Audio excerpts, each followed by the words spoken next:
ఏది అయినా ట్రై చెయ్యి ఆచి చికెన్ మసాలా. ఆచి చికెన్ మసాలా. గత కొన్ని రోజులుగా ఆకాశమే హద్దుగా దూసుకుపోయిన పసిడి ధరలు ఇప్పుడు ఒక్కసారిగా నేల చూపు ఇరుస్తున్నాయి. కేవలం 2 రోజుల్లోనే పసిడి మరియు వెండి ధరలు భారీగా దిగొచ్చాయని చెప్పుకోవచ్చు. ముఖ్యంగా అంతర్జాతీయ మార్కెట్లో నెలకొన్న పరిణామాలు మరియు డాలర్ బలోపేతం కావడంతో భారత్లోనూ వీటి ధరలు క్రమంగా తగ్గుతూ వస్తున్నాయి.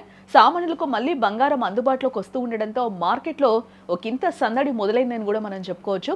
ఈ రోజు అంటే ఫిబ్రవరి 17, 2026న తులం బంగారం ధరల్లో ఊహించని మార్పే చోటు చేసుకుంది. 24 క్యారెట్స్ గోల్డ్ రేట్ ఈ రోజు చూస్తే ఏకంగా 1,54,200కు చేరుకుంది.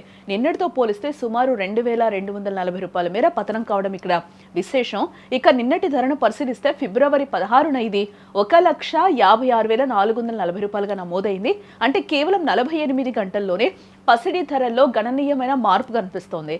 అలాగే 22 క్యారెట్స్ ఆభరణాల విషయానికి వస్తే ఈ రోజు తులం ధర 1,41,350 రూపాయల వద్ద కొనసాగుతుంది.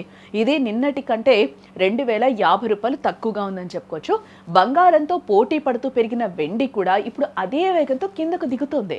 కేజీ వెండి ధర నేడు 2,60,000 వద్ద స్థిరంగా ఉంది. అయితే నిన్నటితో పోలిస్తే ఇది పెద్ద ఊరటాన్ని కూడా మనం చెప్పుకోవాలి. ఎందుకంటే నిన్న ఒక్కరోజే కేజీ వెండిపై ఏకంగా 15,000 రూపాయల పతనం నమోదైంది. దీంతో కిలో వెండి ధర ఒక్కసారిగా 2,75,000 రూపాయల స్థాయి నుంచి ప్రస్తుత స్థాయికి పడిపోయింది. వెండి సామాన్లు లేదా వెండి కాయిన్స్ కొనే వారికి ఇది నిజంగా కలిసొచ్చే అంశం అని కూడా మార్కెట్ నిపుణులు అయితే విశ్లేషిస్తూ ఉన్నారు.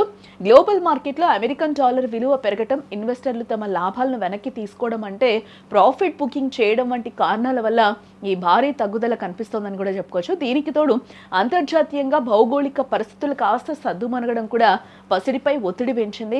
ప్రస్తుతం ఇన్వెస్టర్లు ఇప్పుడు సురక్షితమైన గోల్డ్ మార్కెట్ నుంచి ఇతర రంగాల వైపు దృష్టి మళ్లిస్తూ ఉన్నారు. అందుకే అమ్మకాలు పెరిగి రేట్లు కూడా తగ్గుతూ ఉన్నాయి. ప్రస్తుతం మార్కెట్ ట్రెండ్ గమనిస్తూ ఉంటే రాబోయే రోజుల్లో ధరలు ఇంకా తగ్గే అవకాశం ఉందని కూడా నిపుణులు అంచనా వేస్తున్నారు. బట్ మళ్ళీ ఎంత తగ్గుతుంది, ఎప్పుడు తగ్గుతుంది అని అయితే కూడా ఇప్పటి వరకైతే ఎటువంటి అంచనా కూడా వేయడం లేదు మార్కెట్ అనలిస్టులు కూడా. కానీ పెళ్లిల సీజన్ దగ్గర పడుతూ ఉండడంతో డిమాండ్ పెరిగితే మళ్ళీ ధరలు పుంజుకునే ఛాన్స్ కూడా ఇక్కడ లేకపోలేదు.